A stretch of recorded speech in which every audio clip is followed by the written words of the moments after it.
Welcome to the HR Insider. Today we have the pleasure of talking to Stacy Eads, CEO of Levant Technology here in Oklahoma City, as well as some other locations around the world. I think we're expanding. So Stacy, can you tell us a little bit about what brought you to Levant? I love your story. So tell me how you got there. It's one of my favorites. So with Levant Technologies, I am the CEO, and a lot of individuals think, well, when you have a title like a CEO, then that means that you created the company. But Levant has been around for 15 years in the OKC Metro. There is a main office down there in Norman, and recently we expanded even to Florida and to Chicago, so we're getting out there. But from the perspective of a CEO, I actually came on board 8 years ago. So I've been with the company half of the life of Levant Technologies. And my background was really that the owner, Tark Dina, his background is being a techie geek. He was able to have all of the servers and the emails and all of the information that actually got Levant Technologies established as a website designer and as a developer and a programming. And then my background is really coming to the table and knowing the business side of things. So knowing marketing and sales, knowing pricing and what customer service is like and what we need to do from an HR perspective. So that's what I bring to the table at Levant Technologies at this point. Awesome. Yeah. So tell us more about all the services that Levant offers. Sure. I know they help develop apps, and that's kind of what intrigued us, and help market online products, and we're going to talk about SaaS in a minute. Yeah. So what services does Levant Technologies offer? So we have always, for 15 years, built any type of website that somebody could ask for. Okay. There is nothing too big, too small, or too complex that anybody could want from Levant Technologies from a web perspective, because that's really our background, right? We had the techie geek owner who knows how to develop databases and software and make sure that even if somebody's website needed to have a login or it needed to have account management or anything fancy, then we've been doing that for decades here in this metro, and that's really how we built our business. And then of course, if you're able to do a lot of custom programming and you're able to do a lot of great designs, then eventually things went beyond the web. And people in the Oklahoma City marketplace started to ask about mobile phones, iOS, Android. They started to ask about other things. So we started to develop apps as well. So now not only can we do a website, but we can do software, we can do web apps, and then we can also do the phone apps. And then we're just starting to evolve here in the last couple of years where if you can do all those things, then individuals want to know, well, now what do I do with my link? Now what do I do with my app? What do I do from the marketing perspective of having a digital marketing service? How do I make sure that people know where my www is, or how people can download my app? So a lot of those social media services, blogging, content writing, a lot of that is starting to develop over the last few years with Levant as well. Wonderful. Yeah. Well, you mentioned how you've had to kind of change your perspective on how you guys go from what you're developing and where you get there, and you tapped on the marketing part, and I would love to hear a little bit more about that if you're comfortable with it. So as an example of kind of what I would love to know, and what I know we hope we can let our viewers know, is that we kind of mentioned software as a service, SaaS. So Easy Time Clock is definitely a software as a service. QuickBooks is a software as a service. Yeah. You go online, you use the system, and that's what you do. And then there's the websites that you go in and you get information. And so I believe you said you do kind of you can build either of those products. Yeah. How do you help market those products? I mean, is it marketing a information-based system or an information-based website? Surely there's a name for that. Am I forgetting a name? What's that called? So a brochure-based website there is we typically go. what it's called. Yes, a brochure-based website. So literally, if you imagine that you're an agency or a nonprofit or a company and you have a trifold brochure, and you literally ask somebody to put that content online, that's why we call it a brochure website. I love that. That's exactly what I'm trying to describe. What is that? So those usually have a homepage, about us, services, my products, and contact us. So they're typically pretty small, under 10 pages, and it is informational. It's as though you took the trifold brochure and you put it online.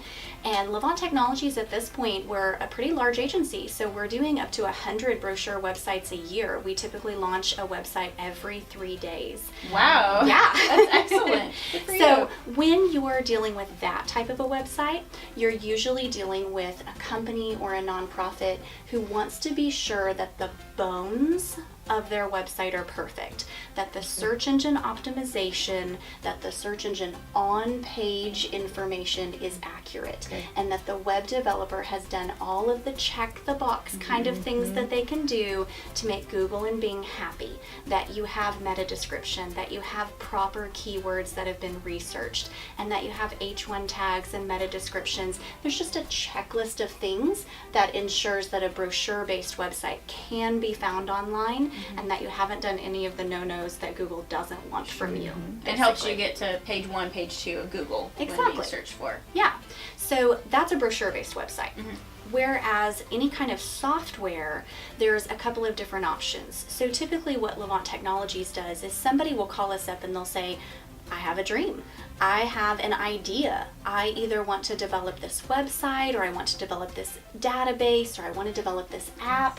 And what our team does is flesh out what that means, because they're coming with a lot of energy to our office, and they're coming with the business plan and the ideas. But what we need to do is come to the table with, well, what would that look like from a design perspective? How many users would you have? How much complexity do you need now versus what you could grow into later? So we talk to a lot of people about their scope, their design, the programming, as well as the platform. Do they want it to be available on the web? Or do they want it to also be available on phones? Yes. Do they want it to specifically be in the Apple Store or in the Google Play marketplace? So those are the kinds of conversations that we have with people who are looking to develop and have a software as a service opportunity. We don't necessarily come up with those ideas on our own. We don't call ourselves a think tank. Okay. So we actually have no downtime in our office. Sure. If we're Sounds doing like it. 100 websites a Right. year, we are typically doing, from a software perspective, maybe about 12 to 14 new clients a year in the software side of things. Okay. So we don't necessarily just sit around as Levant and think, oh, what is really something that the audience needs right now? What is really something that Sure. could make money? And we just design and develop it and code it ourselves. Really what we do is we make other people's dreams come true. Yes. They come to us and describe what they want, and we make sure that they understand the budget, the timeline, Okay. and the pros and the cons of whatever it is that they might be considering. So all those people who keep asking me if my very smart and educated programmers can build things for you, I'm going to tell you no. And you need to call Stacy, Yes. and she'll get you in touch with her people. I assume there's women too, so I can't just say guys. Yes. But in our office, it's just the guys that Guys do that. and gals. The guys and gals can get you taken care of, because my guys are working on Easy Time Clock and all of our products that we did dream about and said that we want to make them live. And now I'm wondering, could I call you guys if we needed some help Yes. getting something Yes. going? It sounds like I could call you maybe even mid-project and say, all right, I need, my developer disappeared, he went skydiving and I haven't seen him in a month. Can you pick up this project for me? And, Exactly. and go forth, assuming that he commented it right and we can keep moving on. Yeah. It's great to know that that's something you guys can do. The big question I know that Beth and I both anxiously have is, what do you do when you launch a product? So when we launch a Or website, help someone launch a product, I should say. Sure. When we launch a website, or somebody is launching a service that they have that happens to be online or happens to be within an app platform, we have a bunch of technical geeky details that we take care of. We actually Okay. have a pre-launch checklist. We have a post-launch checklist. Wow. We have over 25 different things that we do within an hour before it launches, and 30 more things that we do within an hour after it launches. So there's a ton of stuff on our end, but a lot of those things that the customer might actually be interested in or want to know about is going to be things like they have a sitemap, and that they're able to, we submit that to Google and to Bing to actually try to prompt it to start crawling their brand new pages even faster and even sooner. We're doing things like speed tests and page tests and making sure that things are loading as quickly as possible, because that can also impact somebody's search engine optimization. If your website or if your app is a little bit slower, then those are things that can impact it. So we're making sure that we take care of all of the nitty-gritty details. Where there's a little bit of a line in the sand for us is I like to train and tell people that there is a difference in SEO versus SEM. So SEO is search engine optimization. I think a lot of people are familiar with that phrase. Sure. But they can also come along with a couple of other O's. So search engine optimization is on page, and it is things that can be done to optimize organically. So that means you're not necessarily paying for ads. And then there's a little line in the sand, and when you cross over into search engine marketing, which is what the SEM would be, search engine marketing is where somebody has said, I might organically be fine, but I'm on page 1 for this key phrase and page 2 for this other phrase. And man, I'm stuck way down on page 10 for this one key phrase. I just can't seem to make any headway. When people want search engine marketing, that's when they're willing to pay ad dollars. That's when they're willing to say, I want somebody to create a marketing agency, to create a plan that actually says, this is my audience, this is the segment I'm going after, this is who I want to see my website, or this is who I want to download my app, and this is how much I'm willing to pay for that spot on Google, to pay for that spot on Bing, or to have ads that are retargeted. So for example, recently I was looking for a new comforter, and I Googled and looked at a couple of comforters, and boom, I will now see comforters. Oh yes.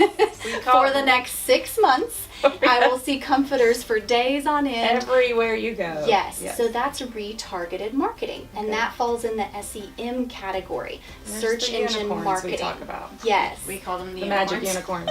Now we know it's really SEM. That's exactly what you're talking about. So that's really some of the things that we help people understand is what can be done on their page to make sure that they're maximizing what's happening, and then what can be done off of their page through marketing dollars so that people can find them and click the link to access and the their right webpage. people.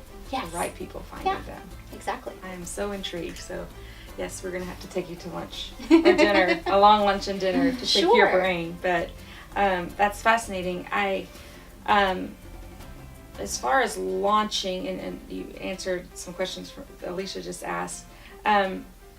If you have this idea, if I come to you and I have this idea for an app, does your company also do the research to say, okay, well, there's 50 other apps just like the one you're describing? Sure. Market research, basically.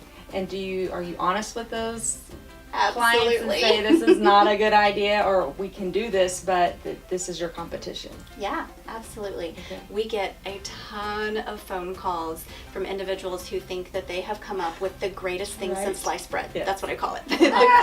the greatest idea since sliced bread, and they want us to sign a non-disclosure agreement, and they want to have all these legal documents before they tell us the idea. So the couple of steps that we talk about is over the phone, I make sure that they understand that they should research before they ever arrive, double check a couple of keywords in the App Store. So if they were thinking of something and they just had no idea that Easy Time Clock already existed, Sure. and they're talking to me on the phone, I'm going to say, well, maybe you should go to the App Store tonight, and before our meeting tomorrow, you should go ahead and Google some of those words. App Store Time Clock, App Store Log My Time. See what's already out there and literally make a list before you come meet with me of, I did find that they're out there, but I think I'm different because. That's what you really want to know. Right. So yes, we help individuals with that. We do 1-hour free consultations and help them flesh out some of those types of things that they could do on their own. And then we can also offer research packages where we help them with that. Nice. Yeah, great question. Yeah. Well, that's great. I mean, it sounds like you guys have it covered from start to finish, that if you have an idea, call you guys and you can help them have their dreams come true, and hopefully successfully. Sounds like you can take them from the beginning till launch, and then you can hang out with them as their provider after that as well, and say, hey, we've got new things to add to the website, we've got this, or can you turn it over to their people at that point but still offer some services? Yeah, we've had each type of software that we build is different. And so everybody has a different business plan. So some of the membership databases that we've built, they've had kind of a tiered plan where we built it for this amount over about 12 months.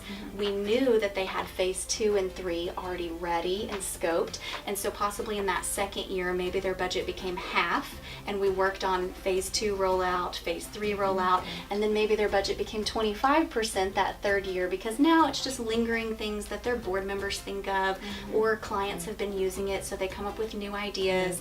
And typically by year 3 or 4, they love that piece of software. They love exactly where it's at. And so unless they're having a major rollout or a major decision, they can just go on hourly, or they can go on retainer. But we've also had others individuals who they just wanted us to build it, design it, build it, create it, and then train our IT department on how to upkeep and manage. So we're very flexible with it. It's not a business plan from our perspective to trap anybody with Levant. Our goal would always be that we're designing and developing things that others could always add on to at any time, and that they only choose to come back and work with us if we've done a great job and they want us to continue that customer service level. We definitely want to be careful with your time today, but I'd like to give you a moment to talk about Techlahoma and your goals with the leadership of the Technology of the Roundtable, and that, if you want to take a second to talk about Yeah, absolutely. So if anybody is watching and you're a part of a technology company, a marketing company that's utilizing technology, anything relating to digital, online, software, venture capitalist, we have quarterly Oklahoma Technology Roundtables. We just started it this year in 2018, and we're about to have our third one. So it's free and it's open to everybody. And what's really great is that we're trying to do panels. So we're trying to actually have conversations among the technology community.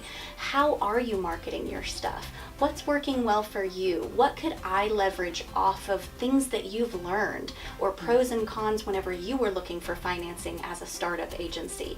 So it's really great. We've already had two, our first quarter one and our quarter 2, we've had over 40 individuals come from individual companies. Isn't that amazing? That we have that much technology in Oklahoma? But I know that there's so much more. I know that there's more of you out there that we're missing. So if for any reason you haven't been invited to one of these things, or you haven't heard of it, please feel free to reach out to either of us, and we would love to get you connected with that. And we'll have that information available for you online as well. And we hope to see you next time. Thank you so much, Stacy, for coming today. Thank you, Stacy. Thank you both.